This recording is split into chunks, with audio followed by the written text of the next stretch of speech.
कोल्हापूरची आरोग्य व्यवस्था कशी आहे हे जाणून घेण्याचा प्रयत्न आपण लोकशाहीच्या माध्यमातून केलाय। कोल्हापूर पालिकेच्या सावित्रीबाई फुले हॉस्पिटलमध्ये आरोग्य व्यवस्था आणखी भक्कम होण्याची गरज आहे। रुग्णालयामध्ये डॉक्टर आहेत, मात्र काही तज्ञ डॉक्टरांची गरज असल्याचा नागरिकांकडून म्हणणं आहे। दिवसा डॉक्टर सहज उपलब्ध होतात, मात्र रात्रीच्या वेळेस डॉक्टर उपलब्ध होत नसल्याने रुग्णांना त्रास होतोय।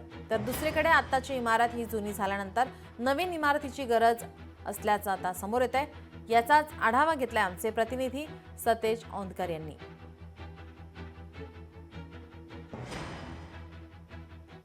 कोल्हापूर जिल्ह्यातील आरोग्य व्यवस्था कशी आहे हे जाणून घेण्यासाठी आपण सध्या आलेलो आहोत।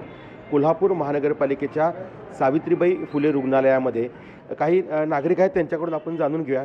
काय सांगाल, एकूणच सावित्रीबाई फुले हॉस्पिटलच्या बाबतीत नेमकं काय करणं गरजेचं आहे? तुमचा अनुभव कसा आहे?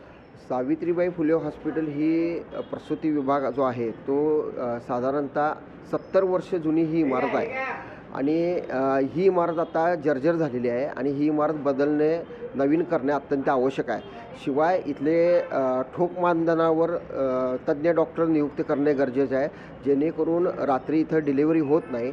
बाहेर पेशंट इतर सरकारी हॉस्पिटलमध्ये ती पाठवली जाते, पण इथं ती सुविधा निर्माण करण्यासाठी तज्ज्ञ डॉक्टरांची नियुक्ती करणे ठोक मानधनावर अत्यंत आवश्यक आहे। जे केस बेसिसवर आहे त्याऐवजी ठोक मानधनावर करावे।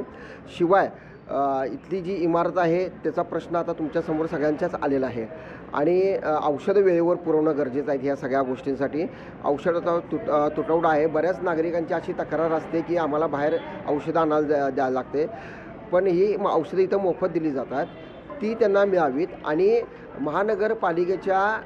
महानगरपालिकेनं आपल्या बजेटमध्ये 10% इथं आरोग्य विभागासाठी सुनिश्चित करावेत।